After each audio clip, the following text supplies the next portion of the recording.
berasal dari bahasa Inggris yaitu to assert yang berarti positif, yaitu menyatakan sesuatu dengan terang-terangan atau tegas serta bersikap positif. Di dalam perilaku asertif terkandung beberapa kesanggupan untuk bermasyarakat, berempati, dan berkomunikasi baik secara verbal maupun nonverbal. Menurut McNeilich dan Adams, asertif adalah suatu bentuk tingkah laku interpersonal yang terdiri dari komunikasi secara langsung, terbuka, dan jujur yang menunjukkan pertimbangan atau penghormatan terhadap individu. Sedangkan menurut Barley, asertif adalah satu bentuk tingkah laku yang menunjukkan penghormatan terhadap diri dan orang lain. Teknik yang berkaitan dalam perilaku positif asertif ada 5, yaitu yang pertama, menggunakan ekspresi yang nyaman untuk dipandang, selalu menjaga pandangan mata secara baik. Yang kedua, menggunakan intonasi dalam menyampaikan ketegasan, tapi tetap menyenangkan hati orang lain. Yang ketiga, mendengarkan lawan bicara dengan baik. Yang keempat, menanyakan sesuatu yang memerlukan penjelasan. Yang kelima, selalu berpandangan untuk mencari solusi dalam setiap pemecahan masalah. Menurut Lindbergh, terdapat tahapan-tahapan agar menjadi lebih asertif. Antara lain, yang pertama, menggunakan kata tidak seperlunya. Pendapat kita bisa saja berbeda dengan orang lain, sehingga kata tidak diperlukan untuk menolak ataupun menyatakan ketidaksetujuan. Tetapi, ingatlah untuk menghargai orang lain ketika mengemukakan pendapat atau opini. Yang kedua, mengkomunikasikan dengan jelas. Artinya, mengkomunikasikan pesan asertif secara langsung, jujur, dan terbuka. Dan yang ketiga, mengembangkan kemampuan mendengar, memahami sudut pandang orang lain, dan tidak memotong pembicaraan orang lain. Yang keempat, komunikasi disertai bahasa tubuh yang sesuai, yaitu dengan cara menatap mata lawan bicara, bersikap tenang, dan menjaga ekspresi. Yang kelima, meningkatkan kepercayaan diri dan gambaran diri. Dan yang terakhir, menerima kritik dengan ramah, yaitu bersikap terbuka terhadap segala kritik yang diberikan orang lain kepada kita, dan menjadikan kritik itu sebagai evaluasi. Bentuk komunikasi asertif. Yang pertama, yaitu pengungkapan perasaan positif, seperti memberi dan menerima pujian. Setiap individu mempunyai hak untuk memberi balikan yang positif tentang perilakunya, pakaiannya, dan lain-lain kepada orang lain. Memberi pujian itu akan berakibat yang mendalam bagi hubungan antara dua orang. Ketika seseorang dipuji, besar kemungkinan dia akan merasa dihargai. Yang kedua, yaitu meminta bantuan atau pertolongan. Meminta pertolongan itu seperti meminta kebaikan hati seseorang untuk melakukan sesuatu. Manusia itu pasti akan selalu membutuhkan pertolongan orang lain dalam hidupnya. Yang ketiga, yaitu mengungkapkan perasaan suka, cinta, dan sayang. Ketika seseorang mendengar atau mendapatkan suatu ungkapan yang tulus, itu akan menjadi hal yang menyenangkan dan bisa membuat hubungan itu menjadi lebih berarti, serta bisa memperkuat dan memperdalam hubungan antara manusia. Yang keempat, yaitu memulai dan terlibat dalam pembicaraan. Memulai dan terlibat dalam pembicaraan bisa diindikasikan dengan frekuensi senyuman, dengan gerak tubuh, atau dengan kata-kata yang menginformasikan dirinya sendiri. Bisa juga dengan berkata langsung. Yang kedua, dari bentuk komunikasi asertif yaitu afirmasi diri, seperti mempertahankan hak. Setiap individu berhak untuk mempertahankan apa yang menjadi haknya. Yang kedua, yaitu menolak permintaan. Individu itu berhak untuk menolak permintaan, baik permintaan yang rasional atau permintaan yang irasional. Apabila individu itu merasa bahwa permintaan tersebut tidak perlu untuk diturutinya, maka dia bisa mengatakan tidak. Karena dengan demikian, itu dapat membantu untuk menghindari keterlibatan kita pada situasi yang tidak diinginkan. Yang ketiga, yaitu mengungkapkan pendapat pribadi. Setiap individu berhak untuk mengungkapkan pendapatnya, termasuk apabila dia mengungkapkan pendapat yang bertentangan dengan orang lain. Namun, harus tetap dengan cara yang semestinya dan tanpa menyinggung perasaan orang lain. Yang ketiga, dari bentuk komunikasi asertif yaitu pengungkapan perasaan negatif, seperti mengungkapkan ketidaksenangan dan kekecewaan. Ada banyak situasi di mana individu itu berhak untuk jengkel atau tidak menyukai perilaku orang lain. Seperti misalkan ketika ada teman yang meminta barang tanpa izin, terus ketika ada seseorang yang selalu datang terlambat ketika sudah berjanji, dan lain sebagainya. Yang kedua yaitu mengungkapkan kemarahan.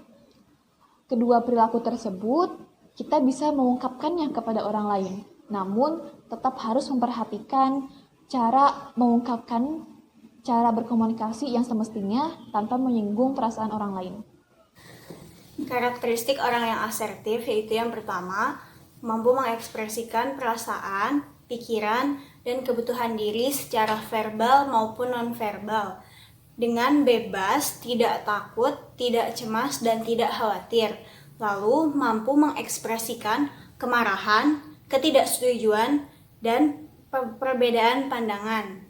Lalu yang ketiga, mampu menyatakan perasaannya secara jelas, tegas, jujur, apa adanya, dan sopan.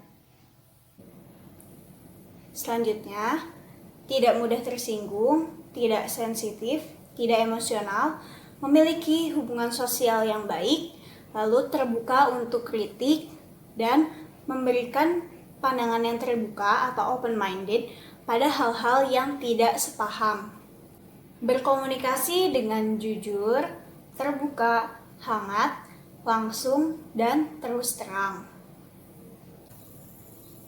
Masih dalam karakteristik orang yang asertif, mampu menolak permintaan atau hal-hal yang tidak masuk di akal, tidak diinginkan, tidak sesuai dengan hati nurani, lalu berbahaya, dan juga merugikan bagi orang lain.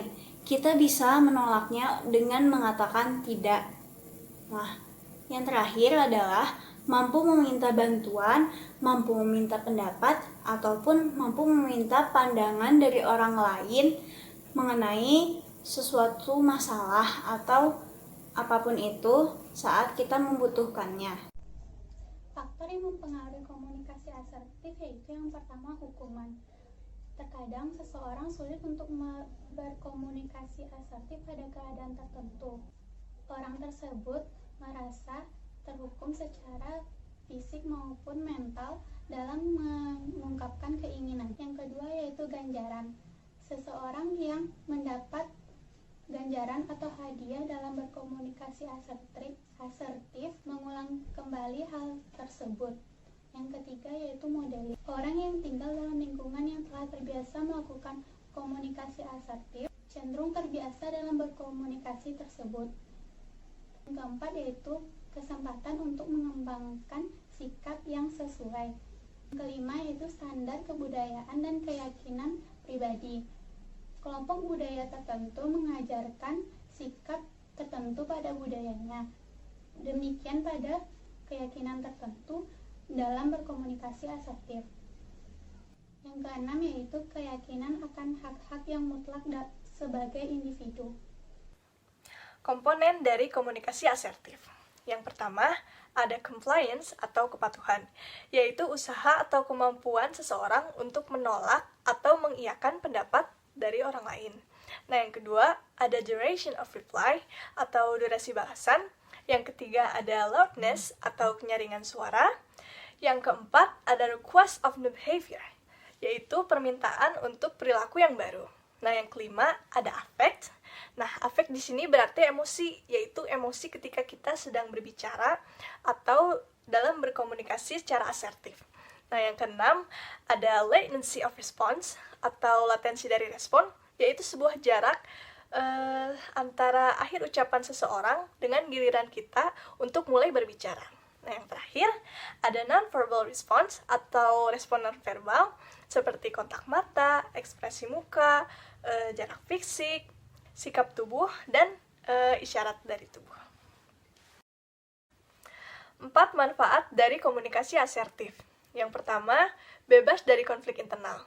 Bayangkan ketika kamu sedang sakit perut, tiba-tiba temanmu mengajak untuk jajan makanan pedas. Ketika kamu tidak mampu atau kurang dalam berkomunikasi asertif, kamu cenderung akan mengiyakan teman tersebut karena ada rasa tidak enak. Nah, sedangkan ketika kamu mampu berkomunikasi secara asertif, kamu dapat menolaknya dengan tegas, lalu menceritakan kondisimu tanpa harus menyinggung perasaannya.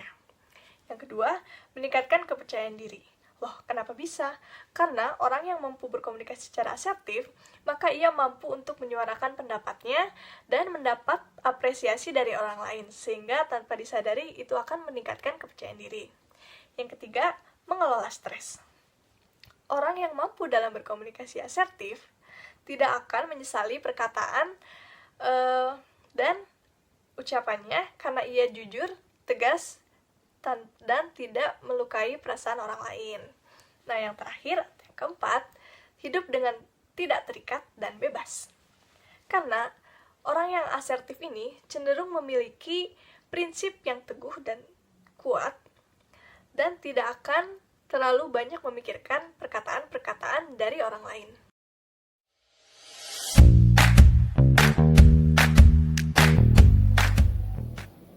Kamu sih nggak hadir, makanya hadir.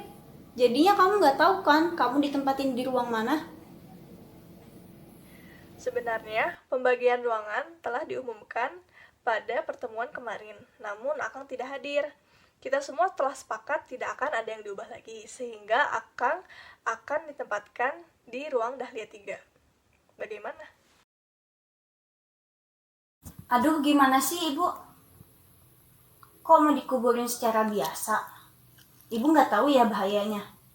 Ibu, sebaiknya untuk penguburan jenazah COVID-19 ini biarlah dilakukan oleh pihak medis.